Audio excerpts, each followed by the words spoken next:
कोकणामधील पहिल्या कृषी महोत्सवाला भरभरून प्रतिसाद मिळालाय। वाशिष्ठी डेअरीतर्फे 3 दिवसीय भव्य प्रदर्शन आयोजित करण्यात आलं आणि विविध कंपन्यांचे स्टॉल्स, महिला बचत गटांचे स्टॉल्स, पशुपक्षी प्रदर्शन अशी पर्वणी कोकणामधील शेतकऱ्यांना उपलब्ध झाली आहे। जिल्हाभरातील शेतकरी, नागरिक आणि शालेय विद्यार्थी प्रदर्शनाला भेट देत आहेत आणि या कृषी प्रदर्शनामध्ये 1.5 कोटींचा गजेंद्र रेडा, लांब शिंगाची पंढरपुरी म्हैस तसेच काही घोड्यांनाही आणलेला आहे।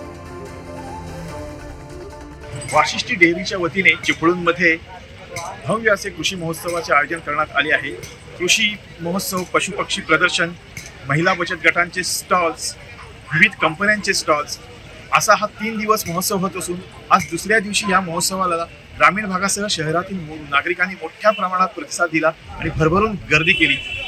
या ठिकाणी असलेला गजेंद्र रेडा, विविध प्रकारचे घोडे, बैल, याबरोबरच दापोली येथील कोकण कृषी विद्यापीठाचा स्टॉल, खेकडे संवर्धन अशा विविध प्रकारच्या स्टॉलला नागरिकांचा भरभरून प्रतिसाद लाभत आहे। विविध कृषी प्रदर्शन आणि परिसंवादाचे आयोजन या ठिकाणी केलेले आहे आणि जिल्हा परजिल्ह्यातील लोक मोठ्या प्रमाणात या कृषी प्रदर्शनाला भेट देत आहेत। या ठिकाणी आता माझ्या मागे देखील दापोली कोकण कृषी विद्यापीठाचा स्टॉल आहे, त्या ठिकाणची आपण गर्दी पाहू शकता। येथील वाशिष्ठी डेअरीचे चेअरमन प्रशांत यादव, चिपळूण नागरीचे संस्थापक अध्यक्ष सुभाष चव्हाण आणि मुख्य प्रवर्तक सपना यादव यांनी हा कृषी महोत्सव प्रथमच भरवला आहे आणि जिल्हावासीयांनी त्याला मोठी दाद दिलेली आहे। समीर जाधव, पुढारी न्यूज, चिपळूण।